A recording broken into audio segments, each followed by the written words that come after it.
The College Football Hall of Fame 2026 ballot has officially been released. Oh, yeah. The two Penn State players that are on the ballot are Courtney Brown and Ki-Jana Carter.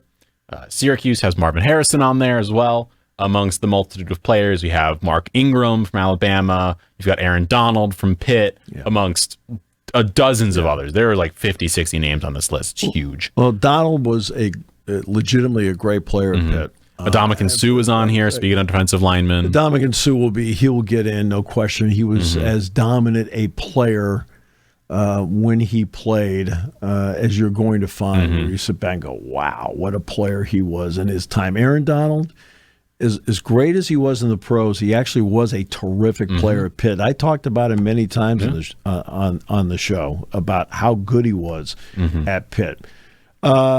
Ki-Jana Carter is obvious. Ki-Jana Carter's biggest problem in not winning the Heisman in 1994 was Kerry Collins. You're like, well, why is Kerry Collins the problem? Because you had two guys on the same team. And you split votes. Right, you split votes as opposed to the late Rashaan Salam, who was the show at Colorado, and he was the show at Colorado. He didn't have Kerry Collins. And Ki-Jana Carter, power, speed, and I remember he was so dominant when he ran the ball, and that offensive line, of course, had a lot to do with it. You know, Goon and Bucky Greeley and Jeff Hardings and Andre Johnson. I mean, you know, and Marco Rivera. I mean, you talk about a great offensive line. I mean, not good, great offensive line. And Kyle Brady is that tight end, unreal. But I remember one time I'm watching, and it was a play, and he gained 3 yards. And I remember watching, going, what the heck went wrong on that play?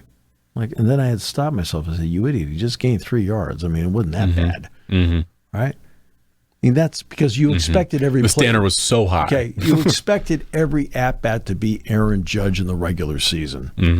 No, I didn't say playoffs. I know. You expected to be hit 250 feet to a gap or a home run. In other words, he's going to hit a home run. He's just that good. Courtney Brown is somebody who, on and off the field, did everything the right way. He was the first overall pick in the NFL draft.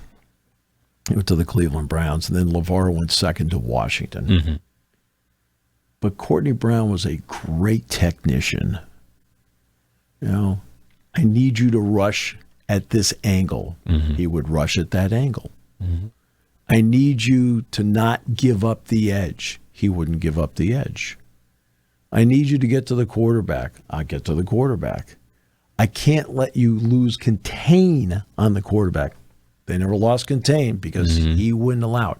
Size, length, speed, attitude, intelligence. That was Courtney Brown, who was just a great player when he was here. And not only that, the number of times that he was held repeated to a point where, I'll be honest with you, if you're the head of officiating in the Big Ten in 1994, which I think was Dave Perry at the time, and Dave was a great official, great job. I mean, a lot of things. I respect him so much. I mean, I do. I have a lot of respect for him. But that was embarrassing. I mean, there'd be pictures in the paper, Courtney being grabbed in the shoulder pad, no penalty. Crowds like, oh, I mean, he got held. Abdul Carter? Okay, so let's go back to 1999. Abdul Carter in 2024 and Courtney Brown in 1999. Same thing. Grab, pull, yanked. Oh, yeah. Holding. I didn't see anything. You call it on every play. Oh, really? Well, why don't you call it like a couple times? There was a play this season where Abdul Carter was had his left arm trying to get to the quarterback, and his arm was being pulled backwards. Yes. And they were like, no. No foul, and nothing. that was Courtney Brown. Courtney Brown was held repeatedly by people. Call it a couple times, once each half. You clean it up. Yeah. Right? But that's a side story to this, but it was part of his story. Mm-hmm. His stats could have been even higher, right? If they would lay off, clutching and grabbing, because they couldn't contain him. Yeah.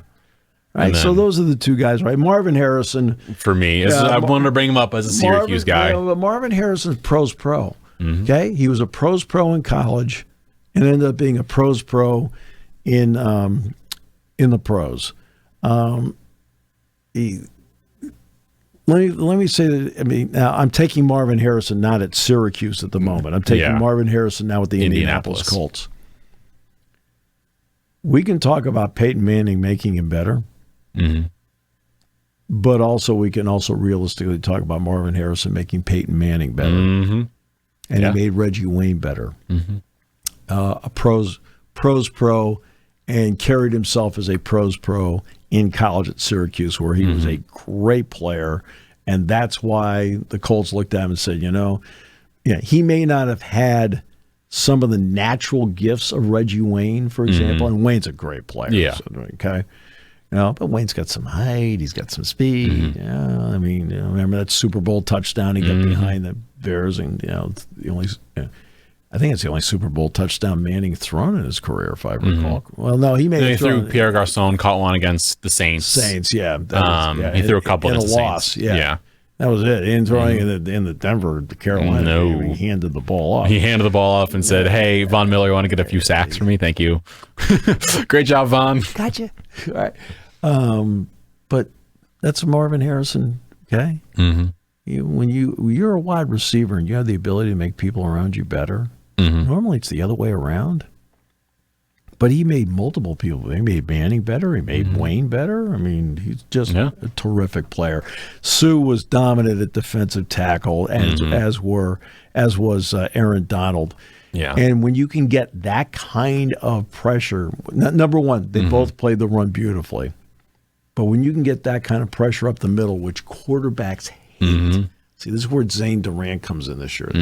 Up the middle. They hate getting pressure in their face for obvious reasons. Oh, yeah. Nobody wants anybody in their face. No. Right? So. And there are 79 players in the FBS rank and 9 coaches. They also changed the rule. Yes. It was 60% winning percentage to get into the hall, to be eligible for the hall. And now it's 59.5. They changed it to 59.5 because that gets Mike Leach in. And being considered. Yeah. And also, for consideration, Les Miles and Rick Neuheisel both have slightly higher winning percentages than Mike Leach. So now they are up. There are 79 players and 9 coaches. Doesn't mean they're getting in. Yeah, doesn't mean they're getting in, but now they're eligible. So 79 players and 9 coaches are now up for the FBS, and 100 players and 35 coaches from the divisional ranks.